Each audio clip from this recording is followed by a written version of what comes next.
Welcome everyone to today's episode where we explore the 5 brutal negotiation tactics billionaires use to win every deal. Most people approach negotiations feeling defeated, almost like they're stepping into battle without any armor whatsoever. But billionaires, they've got it down to a science, mastering powerful psychological tactics that give them an edge that the average person can only dream about. Ready to jump in?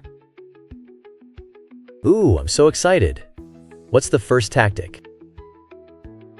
The first tactic is what I like to call the silence weapon. Silence is incredibly powerful. Imagine this. When an offer is made, you might feel the impulse to jump in immediately and respond, but hold on. Resist that urge. Just sit in the silence for a few moments. It's like being in a super awkward elevator ride where no one wants to make eye contact. Haha, totally. That's the worst feeling. Exactly. And there's a reason for that awkwardness in negotiations. When you embrace the silence, the other party might start to feel uneasy, and believe it or not, they'll often improve their offer just to break that tension. Just look at Elon Musk. He uses this technique with suppliers, and sometimes he doesn't even have to speak to score amazing price cuts. Wow, that's really clever. So, is it really just about the silence? How long do you let it linger? Great question. Generally, just a few seconds can feel like an eternity in conversation. You'll actually see them squirm in their seats, but don't overdo it. Make sure it doesn't turn into an awkward moment. The goal is to create initial pressure. Okay, that's awesome. What's tactic number 2? I'm really into this. The second tactic is all about anchoring with an extreme first offer. The first offer sets the stage for the entire negotiation. When you're selling, start with a figure that's about 30 to 50% higher than what you actually want. And if you're buying, swing for a price that's 50% lower than what you're really willing to pay. Oh, I get it. It's like fishing, throwing out a big lure to catch the biggest fish. Can you give me an example? Absolutely.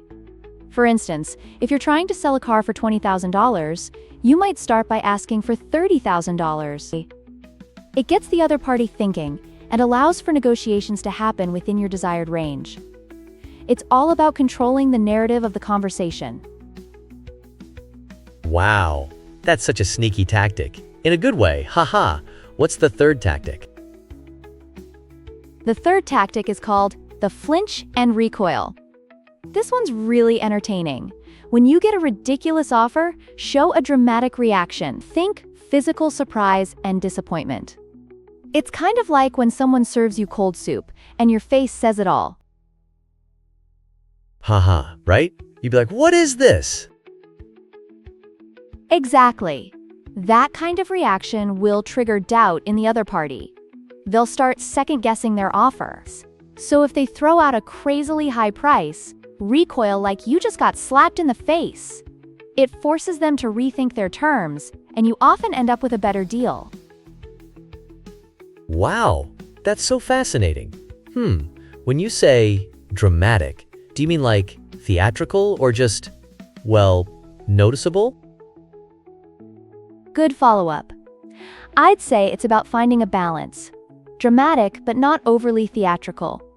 You want to convey surprise without it coming across as insincere, just enough for them to know you're not thrilled with their offer.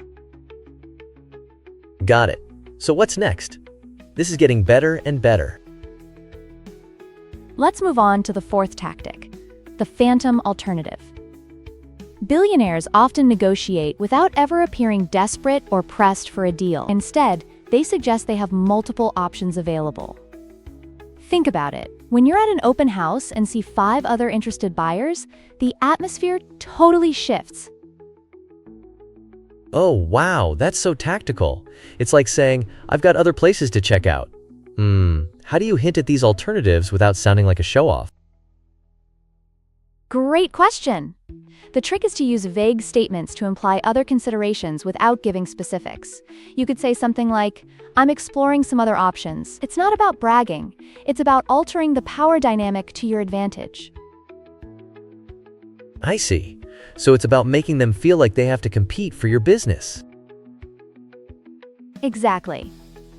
Now, let's wrap this up with the fifth tactic, the strategic concession pattern. This is all about planning your concessions in a decreasing pattern. Start with significant concessions, then each subsequent one should be a bit smaller. This creates the illusion that they're getting the best deal possible. Oh wow, that sounds like such a roller coaster. Like, you're getting this and this, but this last offer is the best. Do people really fall for that? Oh, they absolutely do. It's all about perception. And remember, when you make a concession, always ask for something in return. It keeps the negotiation balanced. Mind blown. So what's the key takeaway from all these tactics? The key takeaway is the importance of being willing to walk away if necessary. Those who are less desperate for a deal hold the most power. If you have solid alternatives, it allows you to confidently decline unfavorable offers. That's so empowering. So really, it's all about strategy, not aggression. Exactly. So there you have it. These 5 brutal tactics can truly help anyone negotiate more effectively. The key is indeed to practice these strategies even in your daily life so you can build up your skills and take control of your outcomes. This was fantastic. I can't wait to try these out in real life.